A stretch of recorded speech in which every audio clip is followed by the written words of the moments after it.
Pelayanan di ruang instalasi gawat darurat atau IGD Puskesmas Sungai Durian Kota Sintang sempat ditutup selama 2 hari setelah salah seorang tenaga medis terkonfirmasi positif corona.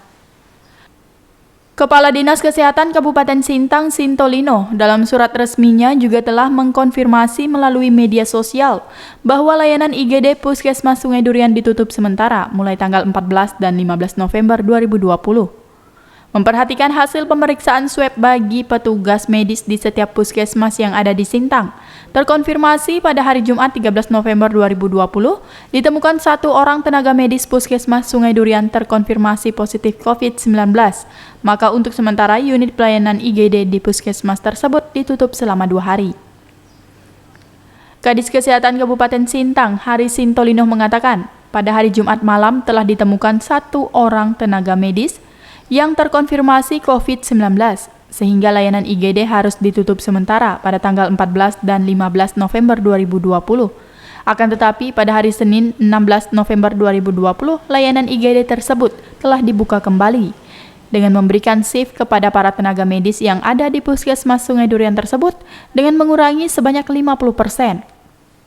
Sintolino juga menghimbau kepada puskesmas-puskesmas lainnya yang ada di Kabupaten Sintang untuk dapat membuat shift sehingga dapat mengurangi penyebaran COVID-19. Memang pada waktu hari Jumat malam ada salah satu tenaga medis di Puskesmas Sungai Durian yang terkonfirmasi positif.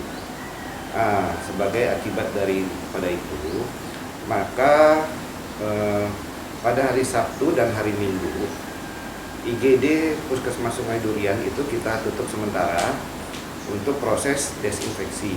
Jadi kita bersihkan bukan cuma di IGD-nya tapi seluruh puskesmas, ruangan-ruangan di Puskesmas Sungai Durian.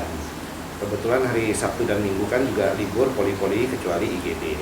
Nah, tetapi pada hari ini, hari Senin, IGD sudah buka lagi seperti biasa dan puskesmas tetap buka seperti biasa. Tetapi kita melakukan pengurangan terhadap pegawai-pegawai yang masuk. Jadi kita kurangi sebanyak 50%. Jadi kita menggunakan shift untuk di Puskesmas Sungai Durian. Jadi saya juga menghimbau kepada puskesmas lain juga untuk sementara ini kita gunakan shift dulu supaya tidak terlalu banyak staf-staf puskesmas yang masuk dilakukan shift. Nah, tetapi hari ini Puskesmas Sungai Durian sudah berjalan seperti biasa lagi. Nah, terkait yang kontak-kontak dengan tenaga medis, kita tahulah kalau tenaga medis itu kan keliling-keliling ke ruangan-ruangan, yang kontak-kontaknya sudah kita lakukan isolasi mandiri dulu sampai nanti terkonfirmasi. Mudah-mudahan tidak ada lagi konfirmasi baru di Puskesmas Sungai Durian. Kita dapat itu yang kontak erat itu sebanyak belasan orang, kalau nggak salah sekitar 16 atau 18 orang yang kontak erat. Nah, semuanya sudah kita isolasi. Memang mereka tuh belum menimbulkan gejala apa-apa. Jadi tidak ada gejala, cuman kita isolasi. Nah, ini juga saya sampaikan. Kadang-kadang begini, untuk baru kontak, itu sebaiknya tuh dilakukan isolasi dulu selama 7 hari. Nah, dalam 7 hari apabila ada gejala seperti demam, batuk pilek, apalagi kalau hilang penciuman, maka akan kita lakukan swab. Kalau dalam 7 hari tidak ada gejala, nah dia harus melanjutkan isolasi 7 hari kembali. Nah, dalam 14 hari kalau memang tidak ada gejala, biasanya itu sudah aman lah. Ya, seperti itu. Pak, ini sudah 58 tenaga medis yang terpapar. Ya, 44 sudah sembuh, sisanya masih kita rawat.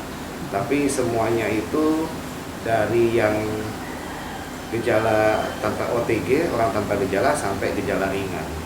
Itu. Pak, menyikapi